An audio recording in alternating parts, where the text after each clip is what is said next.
mas eu Certo. tô... O Juan, Eu tô de qual filial tu é, Juan? Só para de Canoas. de Canoas, tá? E são várias chamadas, né? Sabendo a filial fica mais fácil de Não, é que achar aqui aqui. o notebook tá travando aqui, daí eu não consigo responder. Certo, Juan. Deixa eu abrir aqui para ver. É Juan Jesus Nunes. Isso. Isso, tá. Deixa eu colocar aqui a tua presença então. Pronto, Juan, já está registrado. Muito bem. Então, gente, vamos dando início à nossa aula 1, tá? Os materiais de aula sempre são disponibilizados ali no Class, né? Então, não se preocupem que, assim como o contrato pedagógico, né? A gente já disponibilizou os slides, depois quando o vídeo estiver convertido também vai estar lá. A aula é a mesma coisa, tá? Os slides da aula 1 depois ficam disponíveis no Class e o vídeo gravado da aula 1 também vai estar ali, caso vocês precisem rever, né? Esse conteúdo em algum momento, tá? Então, vamos lá. Então, iniciando a nossa disciplina de administração financeira, vamos relembrar que lá no primeiro ciclo, vocês tiveram uma disciplina chamada TGA, né? Teoria Geral da Administração, onde vocês viram ali, né, as principais teorias, né, a sua evolução histórica ao longo do tempo. E aí, ali, dentre aquelas teorias, né, alguns autores trouxeram as funções da administração, tá? As 4 funções básicas, elementares, primordiais da administração são planejar, controlar, dirigir e organizar. Claro que na administração financeira, né, essas 4 funções giram em torno do que seria ou é o resultado, né, que indica a saúde de uma organização, que é o lucro. Tá? Então, esses 4 elementos das funções básicas da administração giram em torno da geração de lucratividade, do resultado positivo de uma empresa. Porque o óbvio, né, é que o contrário do lucro é o prejuízo, e o prejuízo leva a empresa, né, à inanição, à falência, né, destrói valor.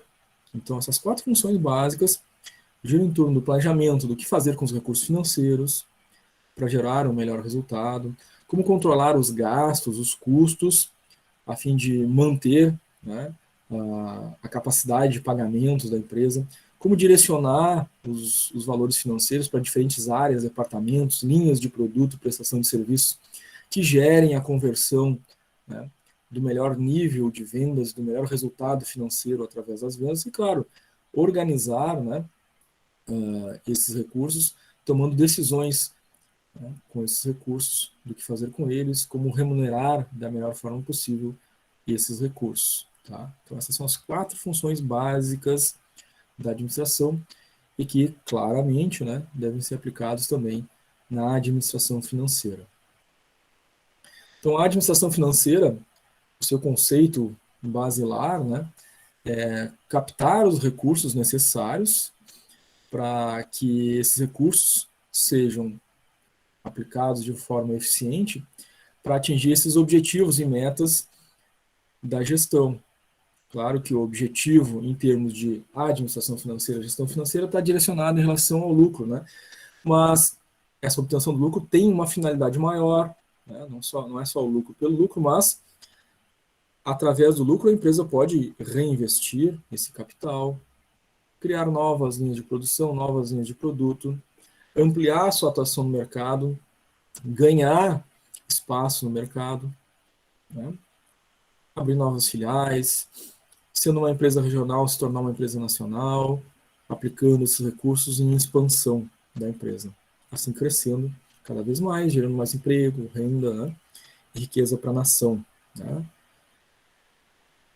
Essa é a finalidade essencial, né, da administração financeira. Então, captar recursos, reaplicar esses recursos a fim de fazer com que a organização atinja seus objetivos e metas estratégicos. Tá? Ela ocupa um lugar especial dentro da gestão, né? Porque sem uma boa gestão dos recursos financeiros, a empresa não consegue dar vazão aos seus planos, né? Seus planos estratégicos, plano tático, plano operacional. Né? Eles só são viáveis e possíveis a partir do momento que a empresa detém os recursos necessários para fazer avançar esses planos. Tá? Bom, Nas finanças empresariais, né, nós temos aí 3 agentes econômicos envolvidos, tá? Os indivíduos, as empresas e os governos. Os indivíduos, né, enquanto colaboradores, né, enquanto sociedade, mas enquanto consumidores, clientes, principalmente, né? Então, o cliente é um agente econômico, né? É um indivíduo que não só paga impostos, mas consome os produtos, os serviços gerados pelas organizações. E é dessa relação do indivíduo, né, com as organizações é que a empresa obtém o resultado das suas vendas, né, e registra, vocês vão lembrar lá da contabilidade gerencial, registra lá no DRE, no ROB, né, a receita operacional bruta. Todo o resultado das vendas, dessa relação da empresa com o seu cliente, né, é registrado lá no ROB, né? A receita de vendas entra lá, receita operacional bruta do DRE. É a primeira conta do DRE.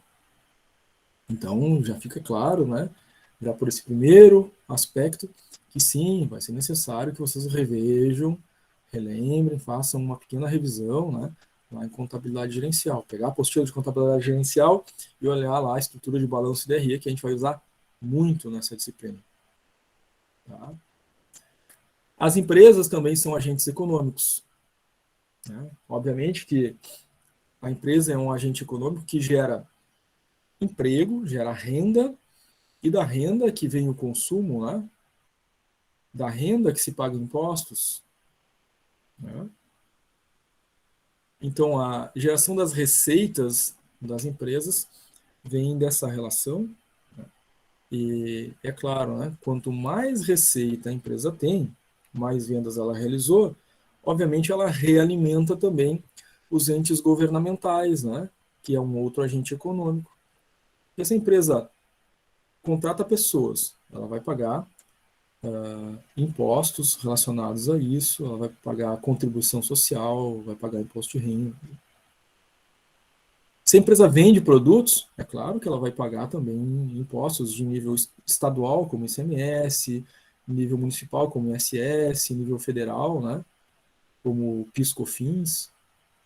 Então, as empresas, elas geram renda, elas sustentam o país nas esferas municipal, estadual e federal com pagamento de impostos, assim como os indivíduos, né, que trabalham e têm lá, né, da sua folha de pagamento determinados valores também são pagos e repassados para o governo. No consumo também as pessoas pagam impostos, né, daquilo que elas compram, né, eventualmente tem imposto ali atrelado.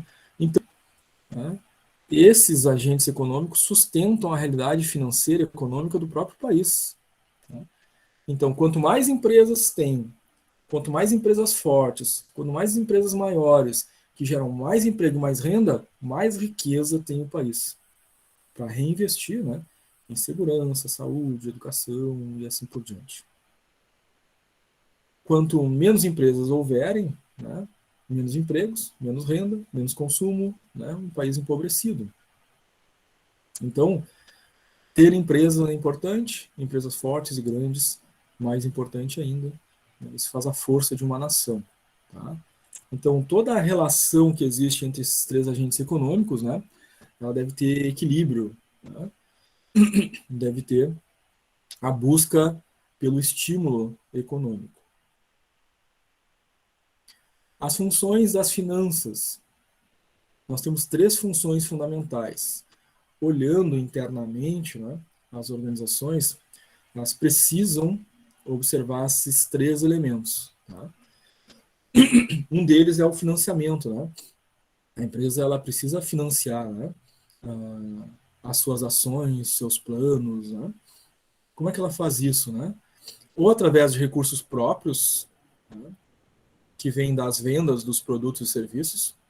Então, se eu tenho uma boa relação, né, de margem de lucro, né, custo, receita, que me gere uma boa margem de lucro, eu vou acumulando recursos e eu tenho recursos próprios para financiar os meus investimentos, uma nova linha de produto, uma expansão, uma campanha de marketing.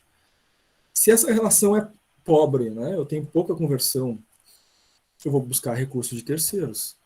Um empréstimo bancário, um financiamento bancário, né, por exemplo, para financiar uma nova linha de produção, um novo produto, ou vou buscar um sócio, né, para buscar esses recursos a fim de ampliar, né, o crescimento da empresa. Então, fontes de financiamento, né, são uma das decisões que as empresas devem tomar. Fundos, claro que mais naturalmente, né, ocorrem quando, né, a empresa tem captação de recursos de curto prazo, aquelas vendas, né, que ocorrem ali no curto prazo, né, mês a mês, que vão gerar, através da atividade fim da empresa, uma soma de recursos que entra lá no ROB, né, Receita Operacional Bruta. E a empresa, detendo esses recursos, né, ela pode fazer fundos, né, de recursos, reservas de recursos, para aplicar em marketing, aplicar numa linha de produção, um novo processo tecnológico que vai tornar a empresa mais produtiva. Né? Isso vem dos fundos que a empresa faz, das reservas que a empresa pode fazer. E, claro, existe uma outra decisão que são decisões de investimentos. Tá? Quando a empresa acaba captando os recursos, né, ela pode avaliar a melhor alternativa do que fazer com esses recursos. A gente já viu que, bom, tendo fundos eu posso investir diretamente dentro da empresa, mas se não for o momento adequado de fazer esse investimento, o mercado está em crise, não adianta agora, né, abrir mais uma filial ou lançar um novo produto, o mercado não está absorvendo. Mas também não posso deixar esse dinheiro parado na conta, porque ele vai sofrer os efeitos da inflação, vai perder valor.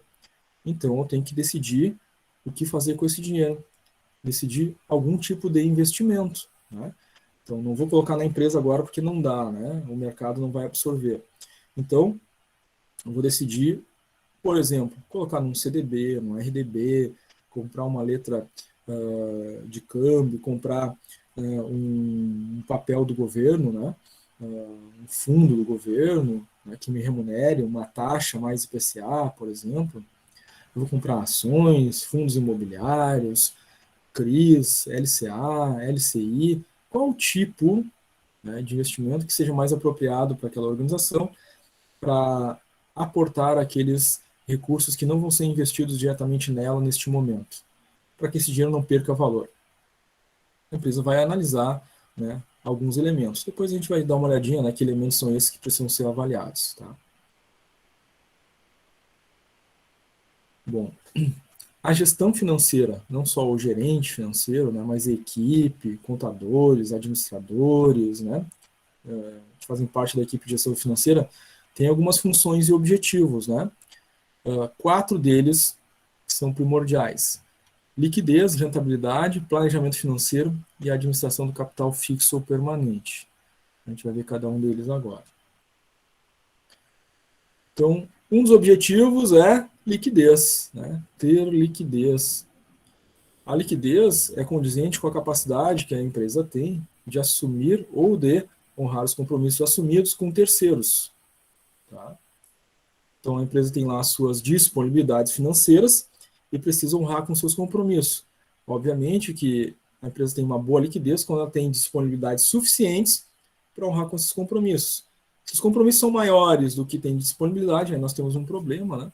E aí a liquidez é um ponto de análise, né, financeira da empresa. Né? O que vai fazer, que decisão vai tomar se a liquidez não é suficiente. Né? Para a gente analisar a liquidez, uma das coisas que a gente vai utilizar, né, de uma forma bem direta, é o balanço patrimonial. Né? Então, mais uma vez, relembro aqui que devem fazer uma revisãozinha lá da contabilidade gerencial, né? Balanço e DRE. Liquidez, eu vou olhar para o ativo, né? E as minhas disponibilidades, que são os recursos que eu tenho para fazer pagamentos. Caixa, banco, aplicações de liquidez imediata, valores a receber líquidos de clientes. Né? Tem ali algumas contas no ativo circulante do balanço patrimonial, que são disponibilidades, ou seja, recursos que estarão disponíveis a essa organização para honrar com os compromissos. Onde estão os compromissos? Do lado do passivo. Por exemplo, lá no passivo circulante eu tenho salários a pagar, fornecedores a pagar, duplicatas para pagar, empréstimos de longo prazo, empréstimos de curto prazo para pagar. Tá? Muito bem. Então eu tenho aí compromissos a honrar e disponibilidades financeiras. Isso é uma análise de liquidez, onde eu peso, né? Eu tenho disponibilidade suficiente para fazer honrar esses compromissos. Isso deve ser feito, é claro, né? Constantemente, diariamente, com controle da empresa, porque diariamente, né, estão surgindo aí a necessidade de cumprir com os prazos, né, desses compromissos. Nós temos também uma função importante que é a rentabilidade, tá? Que é acompanhar aí os resultados que são obtidos pela organização, que é a capacidade da empresa de remunerar o capital que foi investido nela, o capital dos sócios, o capital próprio, né, que foi investido na empresa. Está gerando rendimento, está gerando lucro, está tendo retorno, isso é a nossa rentabilidade. Tá? A gente verifica aí se aquilo que está sendo vendido, né, faz frente a todo o investimento que foi feito. Né? Ou seja, tem lucro? Isso, basicamente, né, de uma forma resumida, é o conceito de rentabilidade. Na rentabilidade, nós vamos utilizar, para fazer análise, obviamente, o DRE, né? Então, de novo, DRE é lá da contabilidade gerencial, né, do primeiro ciclo. Então, tem que saber como é que é a estrutura do DRE, quais são as contas que estão lá, né? Para que, quando a gente falar das contas, vamos fazer o cálculo de rentabilidade de capital próprio. Para isso, utiliza tal conta e tal conta. Aí eu tenho que saber que aquela conta é do DRE, onde é que eu acho ela lá, como é que chega naquele valor, né? Então, tem que relembrar aí, revisar a contabilidade gerencial, tá, gente? Planejamento financeiro é uma outra função aí da equipe de gestão financeira da empresa, né? Então, vai fazer projeções, né, das receitas, projeções de custos e verificar, né, se há condições, né, operacionais de caixa para que a empresa seja sustentável, né, ao longo dos períodos, né?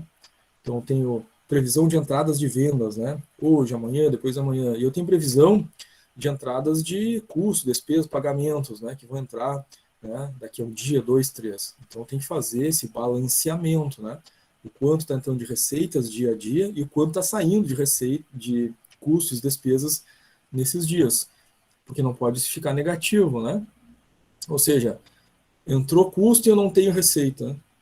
De onde é que vai sair esse dinheiro se não está entrando venda e eu tenho que pagar? Eu vou fazer uma dívida, né? Ou vai atrasar, eu vou pagar juros, né, naquela dívida, ou eu vou fazer um empréstimo bancário, vou pagar juros para o banco para fazer frente ao pagamento em dia daquela dívida que eu tenho que pagar naquela data, né? Então, o planejamento financeiro, né, tem que ser muito ajustado para que sempre eu tenha fluxo em caixa, dinheiro em caixa, para fazer esses pagamentos que vão acontecendo dia a dia, né? Vão chegando duplicatas, cobrança de fornecedores, vai ter salário para pagar, vai ter impostos a pagar, e isso vai acontecendo durante os meses na empresa, né? Então, o planejamento financeiro cuida disso. E claro, né, é uma função da equipe de gestão financeira a administração do capital fixo ou permanente, né? Capital fixo ou permanente está lá no ativo, né, no balanço patrimonial, o registro deles, né? O que é capital fixo permanente? Aparece lá no ativo, então, né? Imóveis, por exemplo, né? Terreno, prédio, máquinas, equipamentos, móveis, utensílios. Isso é o capital fixo permanente da empresa. Tá? Os veículos. Tá? E, claro, a gestão financeira faz a administração desses elementos. Alguns deles vão sofrer depreciação ao longo do tempo, né? E esses valores precisam ir sendo atualizados. Né? E, é claro, né, no que diz respeito à conservação e manutenção, né, máquinas, equipamentos, veículos, né, precisam de aporte de recursos, claro, para preservar, manter, né, esses bens. Tá?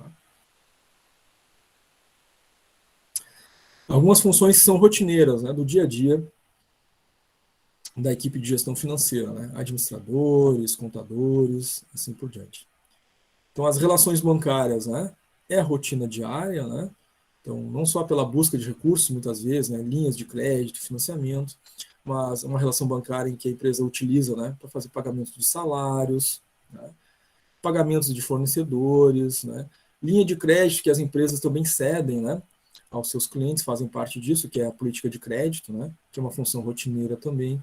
Como é que a empresa vai fazer essa relação, né, de compra e venda com seus clientes, né? tantas parcelas são possíveis sem cobrança de juros, a partir de tantos meses passa-se a cobrar juros, ou juros numa taxa de tanto pelo financiamento, pelo crédito concedido ao cliente. Isso é a política de crédito da empresa, né?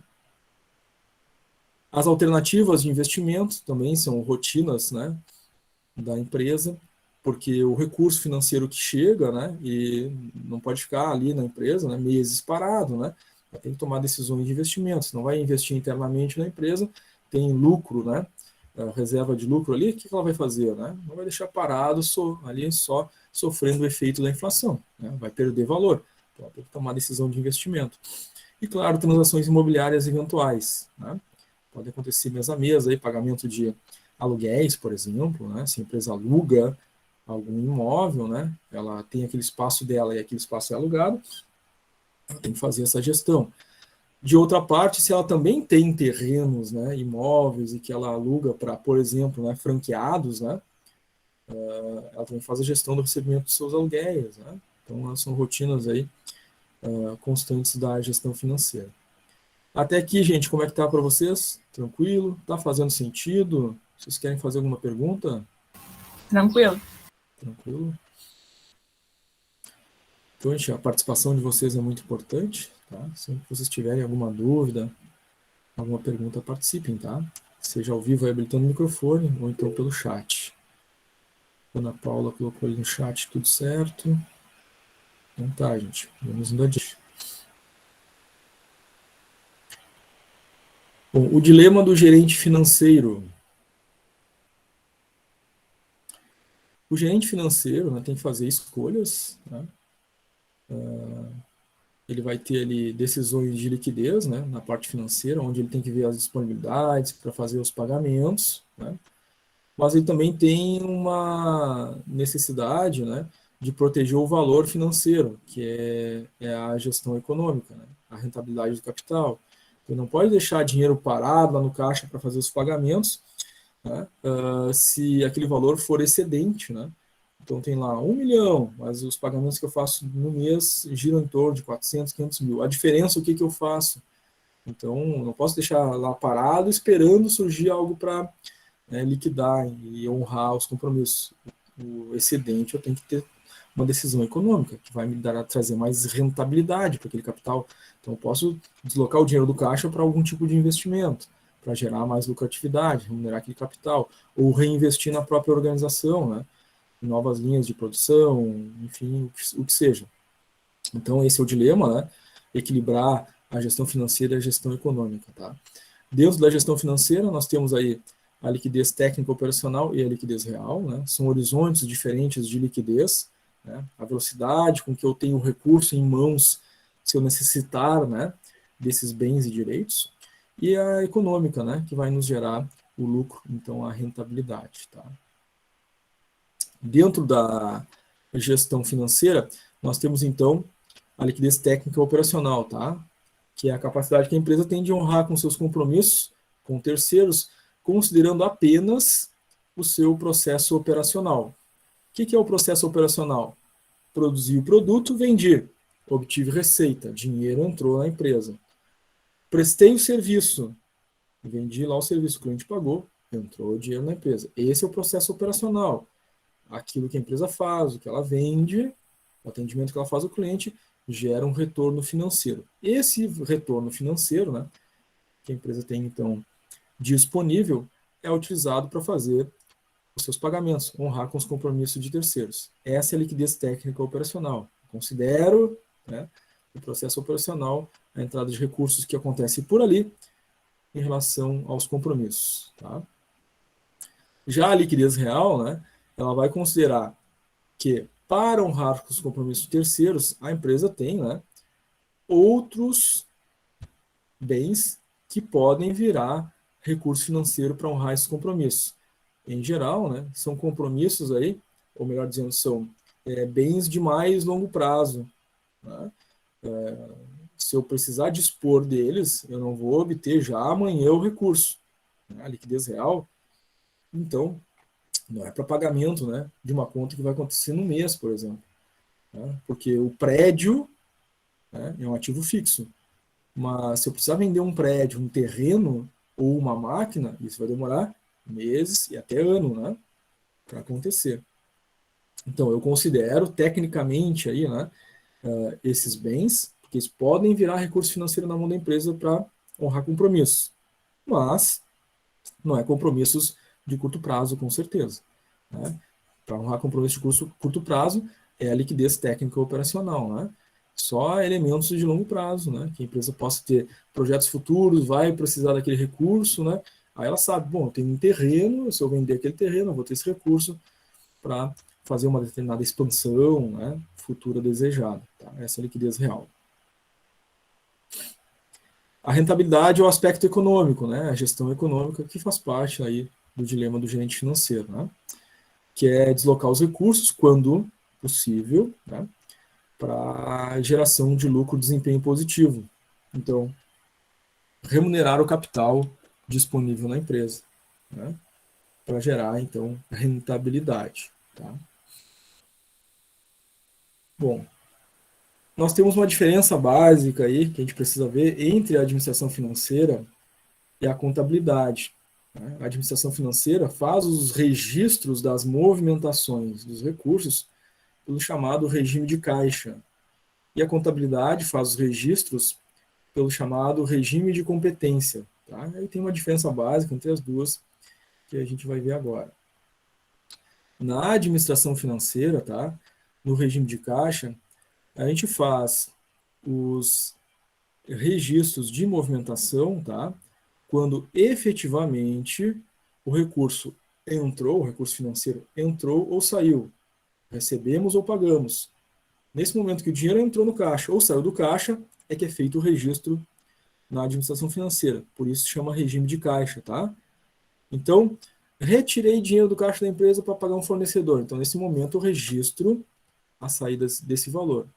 Recebi um valor porque o cliente pagou lá um produto, nesse momento eu faço o registro da entrada desse valor na administração financeira pelo regime de caixa. Na contabilidade é diferente. Na contabilidade é regime de competência. Então o fato é registrado na data que acontece a compra, a venda, por exemplo. Tá? Então, o cliente comprou um produto, R$ 1.000 é o produto, mas ele comprou parcelado em 10 vezes de 100. No regime de competência, a data da venda vai se registrar lá, então, foi feita uma venda de R$ 1.000. É o regime de competência. É naquela data, naquele momento, naquele mês, naquela competência, que aconteceu o registro dessa relação comercial, né? O cliente comprou um produto por R$ 1.000. Regime de competência, registra ali naquele mês. E no regime de caixa?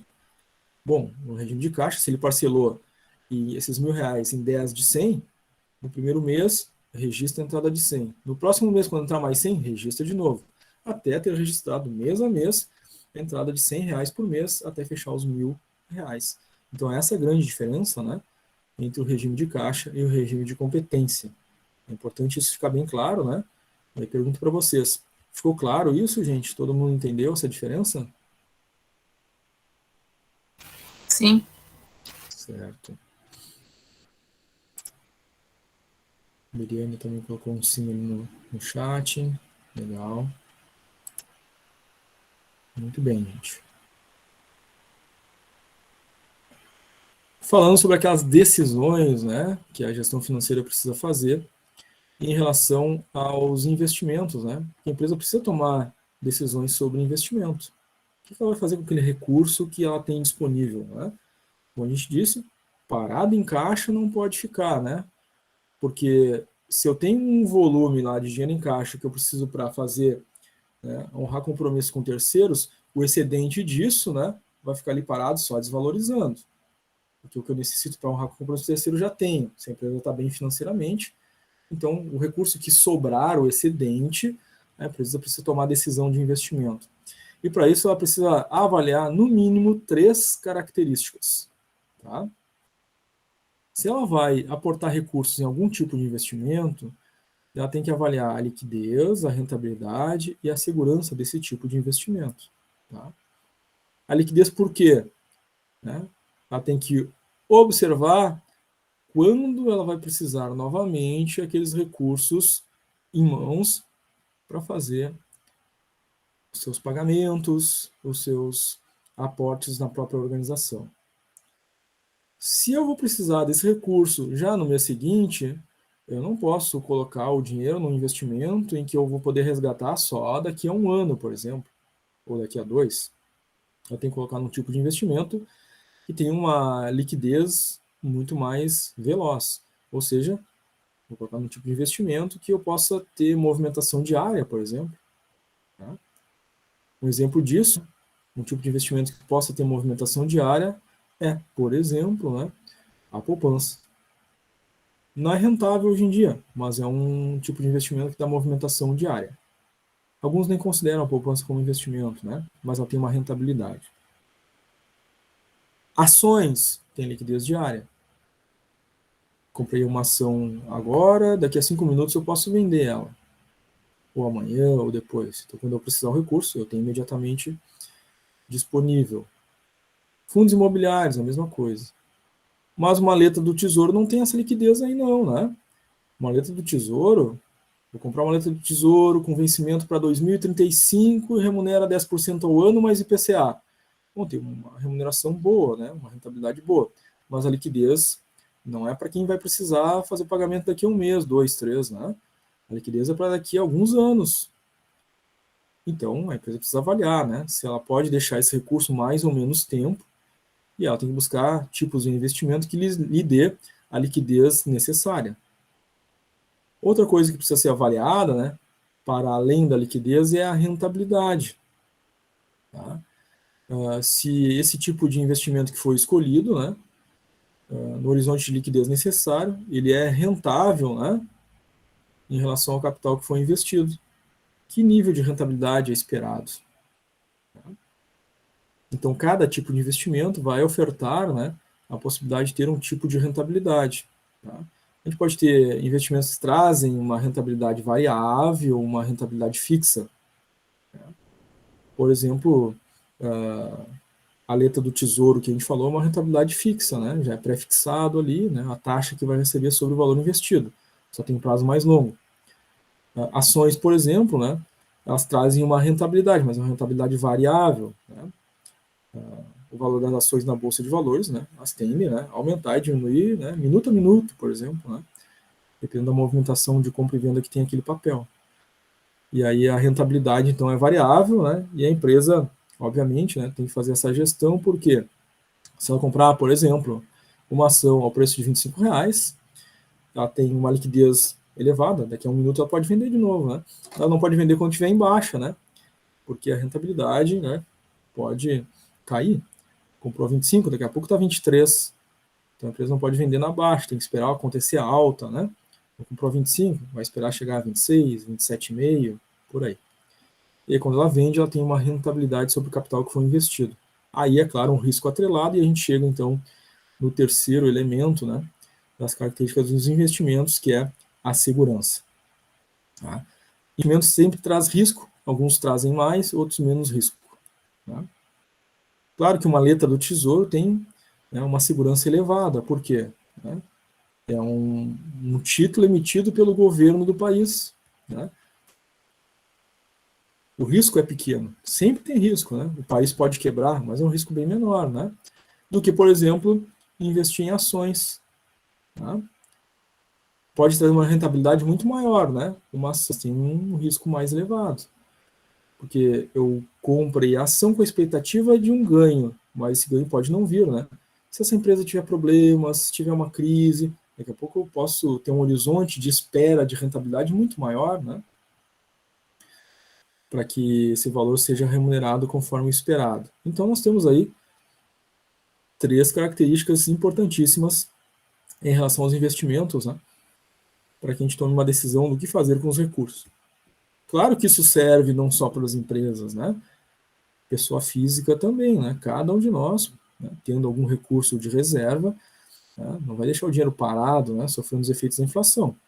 Quer remunerar esse capital, vai escolher um tipo de investimento, tem que analisar essas 3 variáveis também. Né?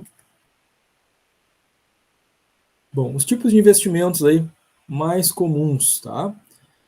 A poupança. E aí nós temos que avaliar sobre esses 3 aspectos. A caderneta de poupança tem alta liquidez? Tem. Por quê? Se eu investir hoje, amanhã eu posso sacar. Então, tem alta liquidez. Eu preciso desse dinheiro para fazer algum pagamento. Está ali à disposição. Né? A empresa colocou lá 1 milhão na poupança. Né? Amanhã chegou uma duplicata, 500 mil. Ela pode fazer o saque do valor, né? Pode fazer o pagamento, a transferência para o fornecedor, né? No mesmo momento, enfim, tem a disponibilidade do recurso. Mas, no entanto, ela tem baixa rentabilidade. E, na verdade, né, frente à inflação, uma rentabilidade negativa hoje em dia, né, a poupança. Por quê? A inflação está dando 6% ao ano. A rentabilidade da poupança está dando 4% ao ano. Bom, então aí eu tenho uma perda de valor de 2%, né? Se a inflação dá 6 e a poupança rende 4, a diferença é 2, menos 2. Né? Uma perda de valor de 2%. Tá? Claro que, em se tratando de rentabilidade, né, no mínimo, o básico é a gente buscar uma rentabilidade, um tipo de investimento que remunere superior ao valor inflacionário. Aí eu tive ganho de capital, né, pelo menos frente à inflação. Então, poupança, hoje em dia, está perdendo dinheiro, né? O dinheiro está perdendo valor. Então, depois de um ano de dinheiro na poupança, o valor, capacidade de compra daquele dinheiro lá perdeu 2%, nesse exemplo que a gente deu, tá? Quanto maior for a inflação e menor o rendimento da poupança, maior é esse nível de perda. Ações, também sobre os 3 aspectos, tá? Faltou falar sobre a segurança, né, na poupança.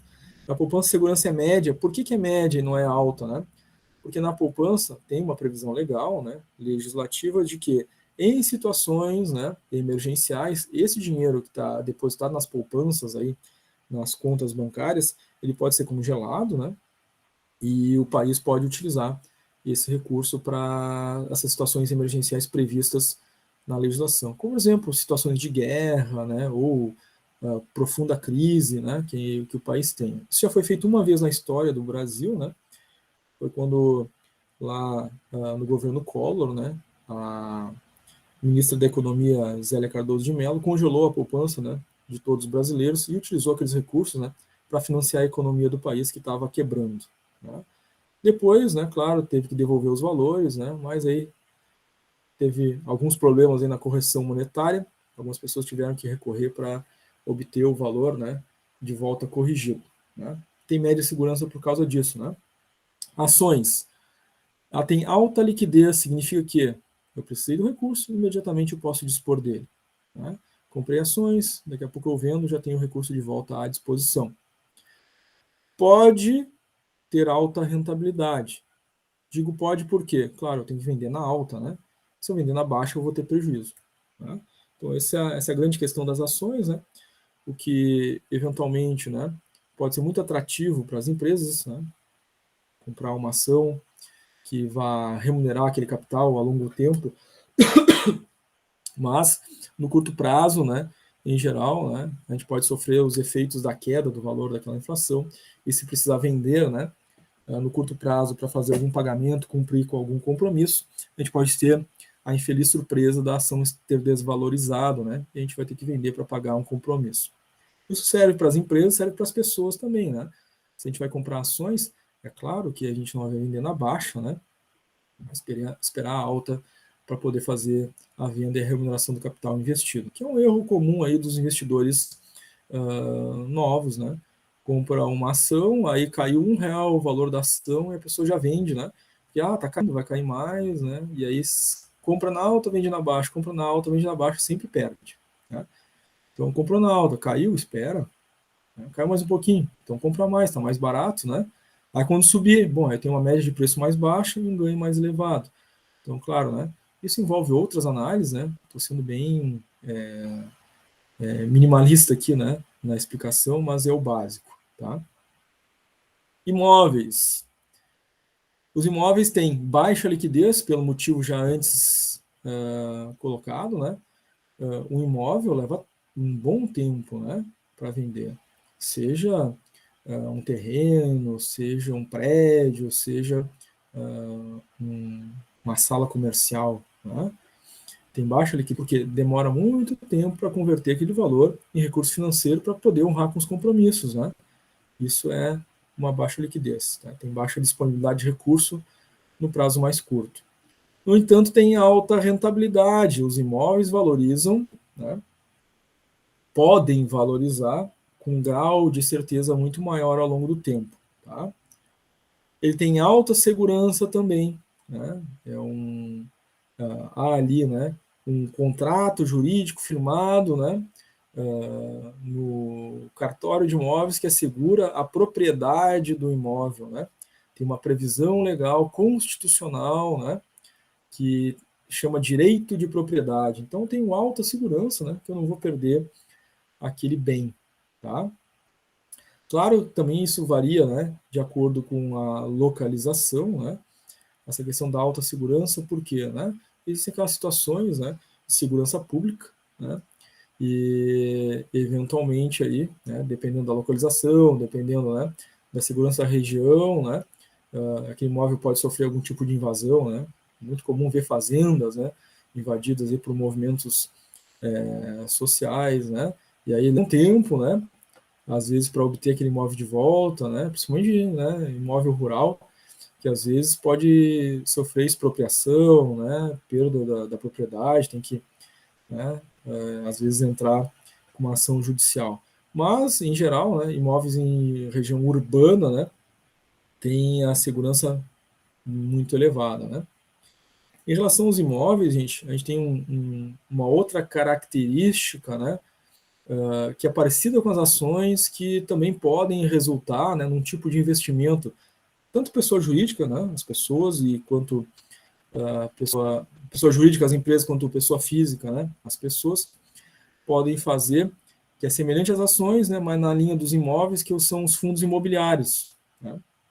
Então, o indivíduo ele não compra um imóvel, né, mas ele compra uma cota de um empreendimento imobiliário, por exemplo, né?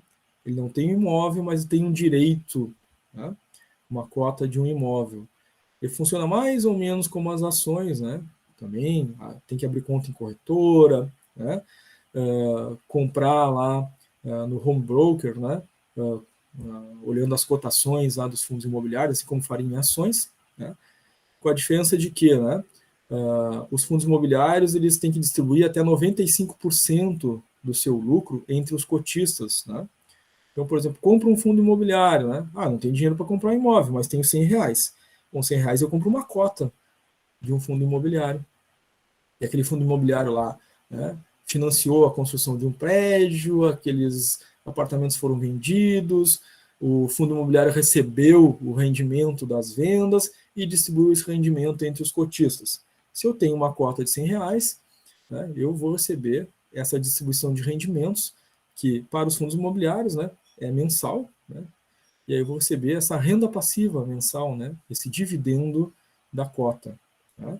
Então, se eu tenho uma cota de 100 e esse fundo imobiliário está pagando, por exemplo, R$1,50 por cota, né, se eu tenho uma cota só, eu vou receber R$1,50. Né? Teoricamente, né, os dividendos também variam dependendo da rentabilidade do fundo, mas recebi R$1,50 no mês, R$1,60 no outro, R$2 no outro. Se eu tiver 1.000 cotas desse fundo imobiliário, vezes R$1,50, eu vou receber 1.500 por mês ali, em média, né, todos os meses. Então, o fundo imobiliário tem essa característica, né? Eu não sou dono do imóvel, mas tenho cota dos imóveis, né? Tem assim, também o seu grau de liquidez, porque se eu precisar vender a cota, né, do fundo imobiliário, eu tenho alta liquidez, né? Diferentemente do imóvel. O imóvel eu esperar uns meses, anos até vender e ter o dinheiro. No fundo imobiliário, não, né? Eu vou lá no home broker e vendo as minhas cotas lá, né? Tem uma liquidez muito maior, né, diária, né, em relação a isso, além de ter a questão dos dividendos, que pode ter uma renda passiva aí, né, não só para as empresas, quanto para a pessoa física também, tá? Veículos são outros tipos de investimentos que a empresa precisa fazer, né? Em geral, é um investimento que está ligado ao seu processo operacional. A empresa não faz compra de veículo, né, esperando valorização, né, porque, na verdade, o veículo ele tem baixa rentabilidade, vai perdendo valor ao longo do tempo, mas é um tipo de investimento por quê, né? É o processo operacional, tem que fazer entrega de produto, né? Tem que fazer coleta, né, no fornecedor. Então, é um investimento para nível operacional, mas que tem baixa liquidez, porque se precisar vender o veículo, né, também demora, assim como o imóvel. Ele tem baixa rentabilidade porque desvaloriza ao longo do tempo, ele deprecia ao longo do tempo. E ele tem baixa segurança, porque, né, o veículo pode sofrer furto, né, danos, acidentes, tem a questão da manutenção, então tem baixa segurança, pode haver uma perda total, né, em relação ao valor do veículo. E as máquinas e equipamentos, elas têm baixa liquidez, pelo mesmo motivo do veículo e dos imóveis, né? Se precisar vender uma máquina, né, demora muito tempo, então tem baixa liquidez, mas tem alta rentabilidade, porque, em geral, né, as máquinas e equipamentos, elas se pagam ao longo do tempo, né? Passado um período, né, aquilo que ela produz, o que ela faz, né, paga o seu próprio valor, e a partir daí, tudo que é gerado, produzido naquela máquina e equipamento, está gerando, né, uma lucratividade extra, tá? E tem alta segurança, né? As máquinas e equipamentos, né, tem uma durabilidade, né, de vários anos, né, décadas, né, muitas vezes. Então traz alta segurança, tá?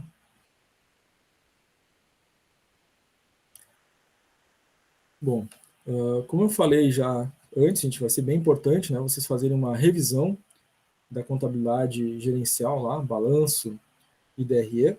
E nós vamos falar de alguns tópicos aqui, o que não exclui a necessidade de vocês reverem lá a apostila de contabilidade, tá?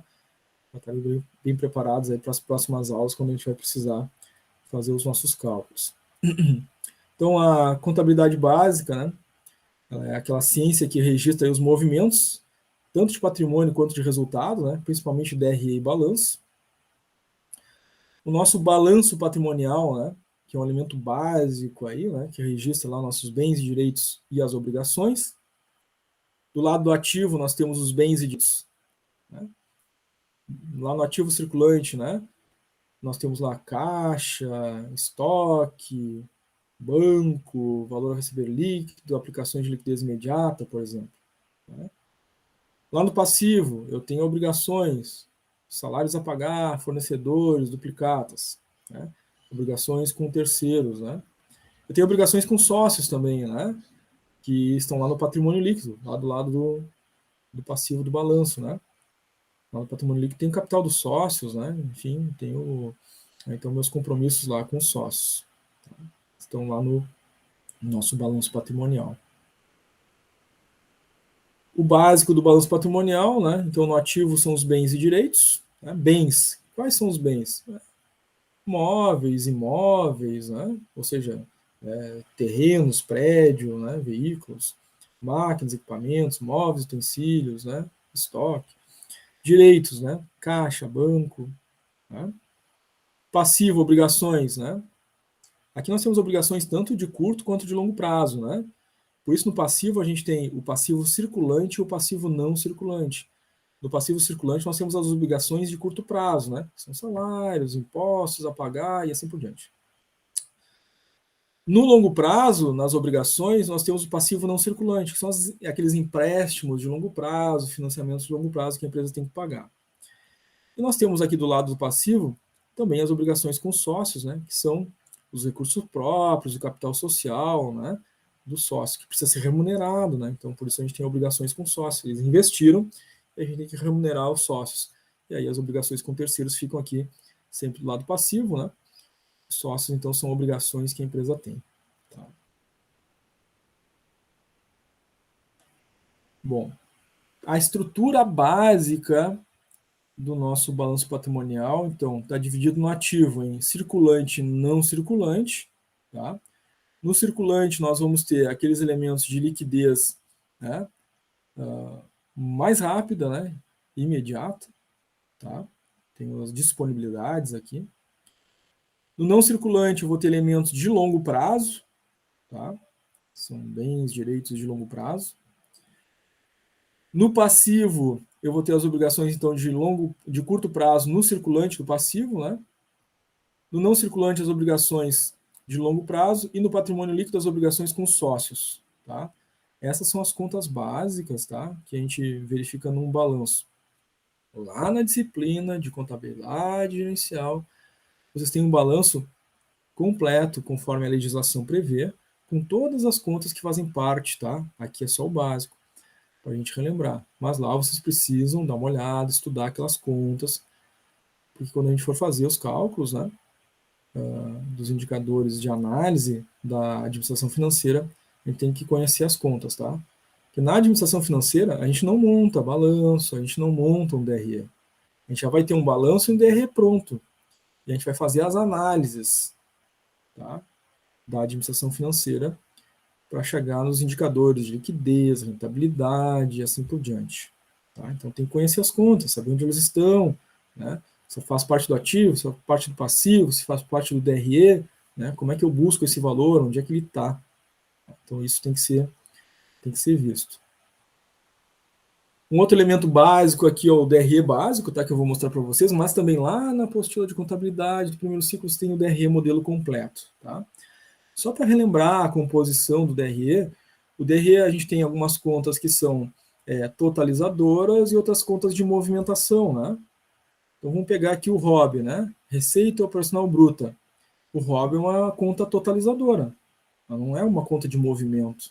A conta de movimento são as vendas, né? Venda de produto, conforme está entrando venda de produto, estou movimentando essa conta, né? Está entrando valor ali. Quando eu estou vendendo serviço, está entrando valor na conta serviço, né? Então está movimentando a conta. Tá? São duas contas de movimento, venda de produto e venda de serviço. Mas o ROB é uma conta totalizadora, não é uma conta de movimento. Ela é o resultado, ela totaliza essas duas contas de movimento. Então, venda de produto mais venda de serviço é o total do meu ROB, que é a Receita Operacional Bruta. Então, no DRE eu tenho contas de movimentação e eu tenho contas totalizadoras. Tá? Deduções é a mesma coisa, tá? Deduções não é uma conta de movimentação. Deduções é uma conta totalizadora. O que compõe as deduções? As devoluções de produtos, descontos concedidos, impostos faturados. Somados esses elementos, eu tenho as deduções. Então, dedução não é movimentação, é só soma, né, totalizadora dessas contas de movimento. Tá? A receita operacional líquida também é uma totalizadora, né, é um subtotal. Que a receita operacional líquida é o 1 menos o 2. O que é o 1? Receita operacional bruta. O que é o 2? Deduções. Então, o 1, o ROB, receita bruta, menos as deduções, que é o 2, eu tenho essa totalização aqui, receita operacional líquida. Tá? Esse é o básico, tá, do DRE.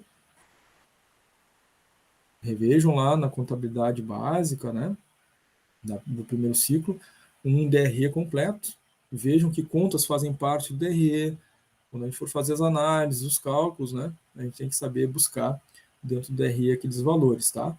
E a lógica do DRE segue sempre a mesma aqui, né, gente? Contas totalizadoras e contas de movimentação. E sempre subtotais, né, obtidos até a gente chegar lá à última linha do DRE, que é o lucro líquido do exercício, tá? Em geral, né, quando a empresa está bem, vai registrar aqui o lucro, né? Mas, na última linha, se a empresa tiver prejuízo, né, vai registrar aqui, então, um valor negativo, que seria o prejuízo resultante, né, daquele período, nesse demonstrativo do exercício. Tá? Até aqui, tranquilo, gente? Querem fazer alguma pergunta? Ana Paula colocou tudo Não. tranquilo. Legal. Renata também tranquila.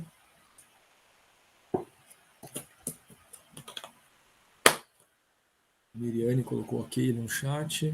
Legal. Muito bem, gente. Estando tranquilo aí, a gente vai avançar mais um pouquinho, né? Antes de fechar a nossa aula 1, então, nós temos mais alguns slides para ver. Então, aqui, um exercício de exemplo, tá? Esse exercício de exemplo faz parte, assim, dessa retomada, para a gente relembrar aí o DRE, né? Balanço, essas coisas. Então, temos aqui um DRE, tá? Esse DRE, olhando ali essa tabela, DRE, a gente vai ver que tem alguns valores e outros está faltando, né? Então, seguindo a lógica básica do DRE, a gente consegue achar esses valores. Tá? Muito bem. Nós temos aqui, então, na primeira linha desse DRE, a receita operacional bruta, no valor de 198 mil. O que é esse 198 mil? Eu tenho que saber. Né? Então, ele vem da receita operacional bruta. Então, é o resultado das vendas da empresa, né? Venda de produto e venda de serviço, como a gente acabou de ver no modelo anterior, né? É uma conta totalizadora, o ROB, é a soma das vendas. Então, aqui eu tenho o total das vendas, 198 mil. Bom, depois vem as deduções, que é a soma, deduções é a soma das devoluções de vendas e do imposto sobre as vendas. Então, eu sei que esse valor aqui, 62.315, é o resultado da soma dessas duas contas aqui de movimento. Uma eu tenho o valor, 8.360. A outra é imposto sobre vendas, que é 27,25%. E eu não sei o valor. Bom, se eu sei que as vendas são o ROB, os 198 mil, e aqui o imposto das vendas é 27,25%, então é 27,25% de 198 mil. Faço esse cálculo e acho aqui o imposto sobre vendas. Somando os dois valores vai dar exatamente os 62.315, né? Outra forma de achar esse valor é, claro, né, por exclusão, né? Se eu tenho um total que é 62.315 e uma das contas que somada dá 8.360, a diferença vai ser o que sobrar, vai dar imposto sobre vendas, né? Que é uma outra lógica possível aqui.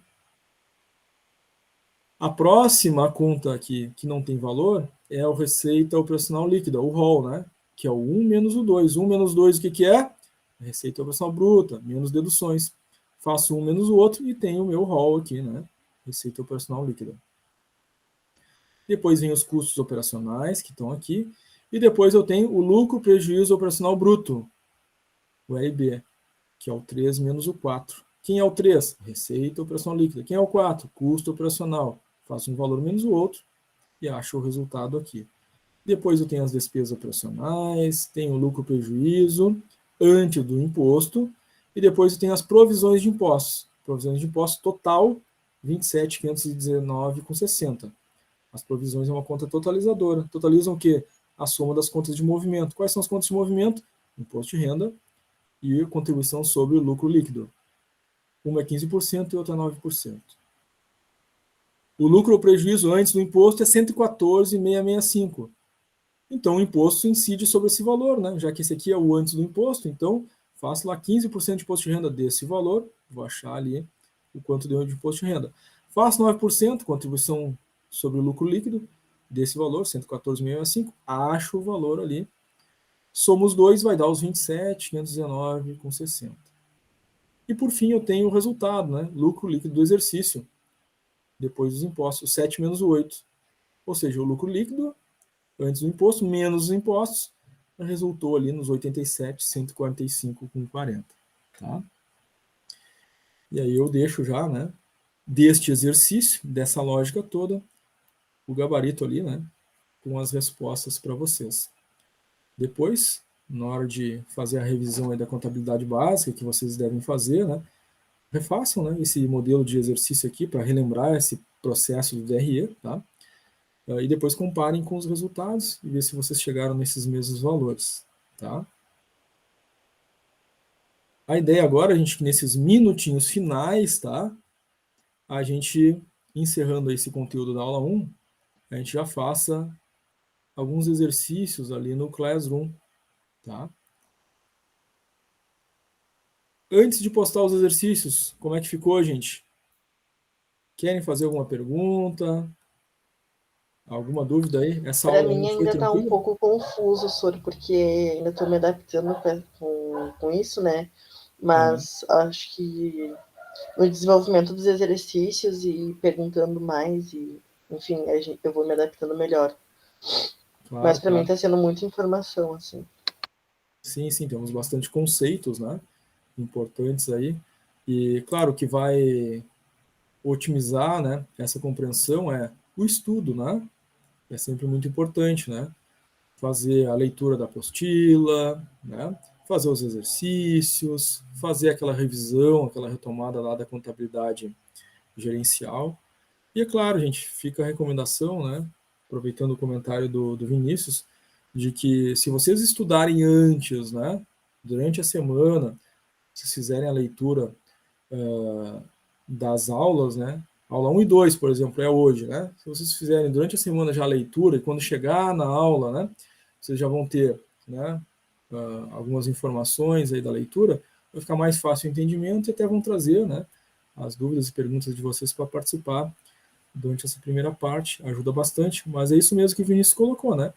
O início é isso aí, né? A gente está tendo contato com conteúdo novo, né? A gente vai precisar fazer um esforço de estudo aí para ter sempre um melhor entendimento. Os exercícios ajudam muito, porque agora com os exercícios vocês vão pesquisar, vão ler, né? E vão fortalecendo esses conceitos. Então, gente, eu vou colocar agora aqui os primeiros exercícios, tá? Para vocês. Já coloquei os slides que a gente utilizou agora, tá? Eu vou colocar aqui já 3 exercícios dessa aula 1 para vocês fazerem no nosso Classroom, tá? Então, estou postando aqui agora exercício 1 da aula 1. O exercício 2 também estou postando.